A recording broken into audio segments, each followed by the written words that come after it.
അസ്സലാമലൈക്കും, നമസ്കാരം. ഇന്നത്തെ പുതിയ വീഡിയോയിലേക്ക് എല്ലാവർക്കും സ്വാഗതം. അപ്പോൾ ഇന്ന് ഞാൻ വന്നിട്ടുള്ളത് നല്ല അടിപൊളി ഒരു പാലപ്പ റെസിപ്പി ആയിട്ടാണ്. അപ്പോൾ അതിന് വേണ്ടിയിട്ട് ഞാൻ ഇതേപോലെ ഒരു കപ്പ് അരി ഇട്ട് കൊടുക്കുന്നുണ്ട്. അപ്പോൾ അത് നന്നായി കഴുകി വൃത്തിയാക്കിയതിന് ശേഷം കഴുകിയെടുത്ത അരി മുങ്ങിക്കെടുക്കുന്ന രൂപത്തിൽ വെള്ളം എടുത്തിട്ടുണ്ട്. ഇനി അതിലേക്ക് നമുക്ക് ഒരു അരക്കപ്പ് ചോറും അരക്കപ്പ് നാളികേരവും ഒരു ടേബിൾ സ്പൂൺ പഞ്ചസാര ആവശ്യത്തിന് ഉപ്പ് കൂടെ ഇട്ട് കൊടുത്ത് നന്നായിട്ട് മിക്സ് ചെയ്തിട്ട് ഇത് നമുക്കൊരു 8 മണിക്കൂർ ഒന്ന് റെസ്റ്റ് ചെയ്യാനായിട്ട് വെക്കാം. അപ്പോൾ ഇഫ്താർ ടൈമൊക്കെ നമുക്ക് ഡെയിലി മാറി മാറി പലഹാരങ്ങളൊക്കെ ഉണ്ടാക്കിയെടുക്കണം. അപ്പോൾ എനിക്ക് ഏറ്റവും എളുപ്പമുള്ളൊരു പലഹാരമാണ് പാലപ്പം, വെള്ളപ്പം, ദോശ. അപ്പോൾ പത്തിരി ഉണ്ടാക്കാമെന്ന് പറയുന്നത് നമുക്ക് എപ്പോഴും ഭയങ്കര ബുദ്ധിമുട്ട് പിടിച്ച പണിയാണ് പത്തിരിപ്പണി. അപ്പോൾ എന്നും നമുക്ക് പത്തിരി തന്നെ ഉണ്ടാക്കാൻ പറ്റില്ല. അപ്പോൾ ഇത് നമുക്ക് ഈസി ആയിട്ട് നമുക്ക് ഉണ്ടാക്കിയെടുക്കാൻ പറ്റിയത് കൊണ്ട് ഞാൻ ഇടയ്ക്കിടയ്ക്ക് പാലപ്പവും വെള്ളയപ്പവും ദോശയൊക്കെയാണ് ഉണ്ടാക്കാറ്. അപ്പോൾ അരിയൊക്കെ നന്നായിട്ട് കുതിർന്ന് സെറ്റായി വന്നിട്ടുണ്ട്. ഇനി നമുക്ക് ഇതൊന്ന് അരച്ചെടുക്കാം.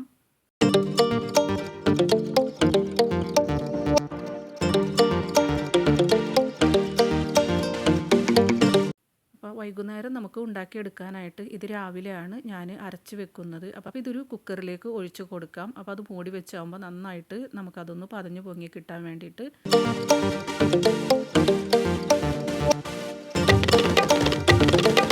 ഒരു ടേബിൾ സ്പൂൺ ഈസ്റ്റ് കൂടെ ചേർത്ത് കൊടുക്കാം. അതിനുശേഷം അതൊന്നുകൂടെ അരച്ചതിന് ശേഷം ഞാൻ ഇതിലേക്ക് ഒഴിച്ച് കൊടുത്തിട്ട് നമ്മുടെ കൈ വെച്ച് തന്നെ നന്നായിട്ട് ഇത് മിക്സ് ചെയ്തെടുക്കുന്നുണ്ട്.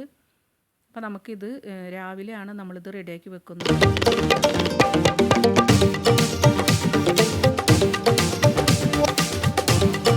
അപ്പോൾ ഈവനിങ്ങിൽ നമുക്ക് പാലപ്പം ഉണ്ടാക്കിയെടുക്കാൻ വേണ്ടിയിട്ടാണ് ഇത് റെഡിയാക്കി വെക്കുന്നത്.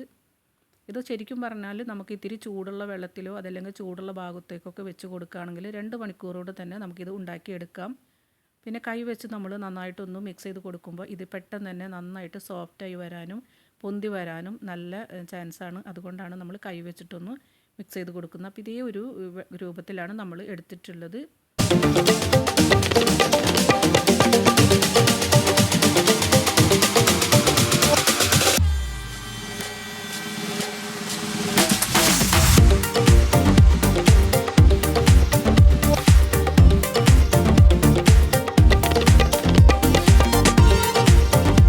ഞാനിത് മൂടി വെച്ച് കൊടുക്കുന്നുണ്ട്. അപ്പോൾ ഇതിൻ്റെ വിസിലൊന്ന് നമുക്ക് മാറ്റി വെക്കാം. അപ്പോൾ ഇത് നന്നായിട്ട് പൊങ്ങി വന്നിട്ടുണ്ട്. നമ്മളുടെ മാവ് നല്ല അടിപൊളിയായിട്ട് തന്നെ പൊങ്ങി വന്നിട്ടുണ്ട്.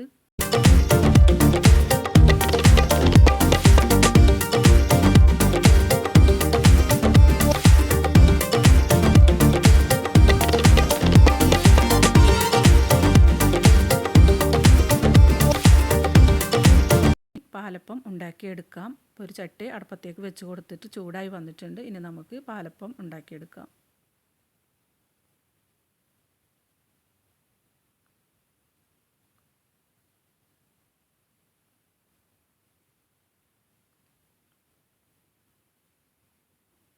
അപ്പോൾ നല്ല പെർഫെക്റ്റായിട്ട് നല്ല അടിപൊളി പാലപ്പം ഈസി ആയിട്ട് തന്നെ നമുക്ക് ഉണ്ടാക്കിയെടുക്കാം.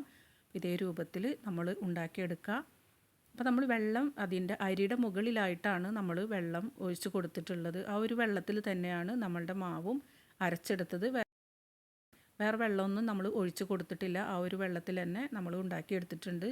നല്ല സോഫ്റ്റും നല്ല അടിപൊളിയായിട്ട് തന്നെ നമ്മളുടെ പാലപ്പം കിട്ടിയിട്ടുണ്ട്. അപ്പോൾ ഇതുപോലെ ട്രൈ ചെയ്ത് നോക്കാത്തവർ ട്രൈ ചെയ്ത് നോക്കുക. നല്ല അടിപൊളി പെർഫെക്റ്റാണ് ഈ ഒരു പാലപ്പം. നല്ല ടേസ്റ്റി ആയിട്ടും നല്ല സോഫ്റ്റായിട്ടും തന്നെ നമ്മൾ ഉണ്ടാക്കിയെടുത്ത് ഇഫ്താറിനൊക്കെ നമുക്ക് പെട്ടെന്ന് തന്നെ ഉണ്ടാക്കിയെടുക്കാൻ ഈ ഒരു പാലപ്പം റെസിപ്പി നല്ല ഈസിയാണ്.